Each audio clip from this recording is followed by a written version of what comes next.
பாகிஸ்தான் தீவிரவாதிகள் பகல்காமிலே ஊடுருவினார்கள்.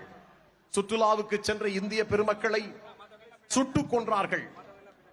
இந்த போரில் நாம் எடுத்த நடவடிக்கைகள் இருந்தாலும் இன்றைக்கு பகல்காம் தீவிரவாதிகள் எடுத்த அந்த தீவிரவாத தாக்குதலாலே மாண்டு போன இறந்து போன அந்த அன்பு நெஞ்சங்களுக்கு, அந்த சொந்தங்களுக்கு நினைவு கூறுகிற வகையிலே ஒரு நிமிடம் மௌன அஞ்சலியை நாம் செலுத்துவோம்.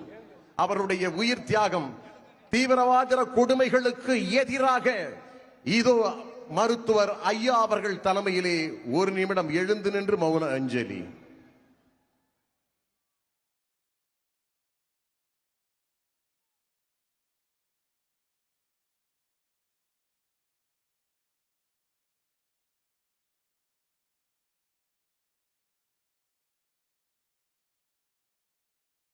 பகல்காம் தீவிரவாத தாக்குதலில் உயிரிழந்தவர்களுக்கு மௌன அஞ்சலி செலுத்தியதோடு இந்த பாமகவின் சித்திரை முழுநிலவு எழுச்சி மாநாடு தற்போது கொடியேற்றத்துடன் வெற்றிகரமாக தொடங்கி இருக்கிறது. கூடுதல் விவரங்களோடு இணைகிறார் செய்தியாளர் நவீன்குமார். நவீன் வணக்கம். தற்போது அங்க இருக்கக்கூடிய கள விவரங்களை நீங்க பதிவு பண்ணலாம். நவீன்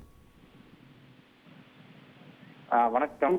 செங்கல்பட்டு மாவட்டம் மாமல்லபுரம் அடுத்த தேர்தலை பகுதியில பாட்டாளி மக்கள் கட்சியின் மணியத்தில் சித்திரை முழு நிலவு வெந்நீர் இளைஞர் எழுச்சி பெருவிழா மாநாடு நடைபெற்று வருகிறது.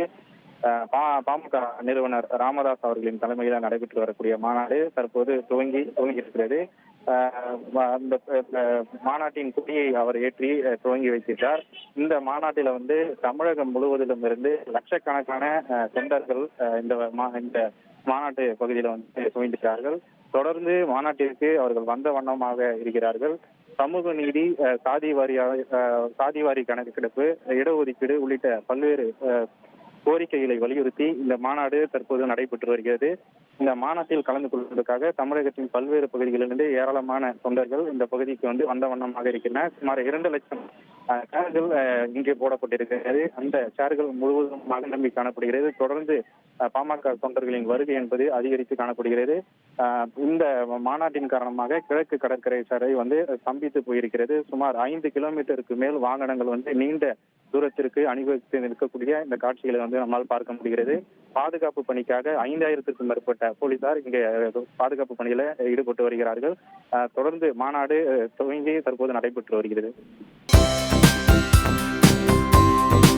தந்தி டிவியை உங்கள் கேபிள் டிவி ஆபரேட்டரிடம் இலவசமாக கேட்டு பெறுங்கள்.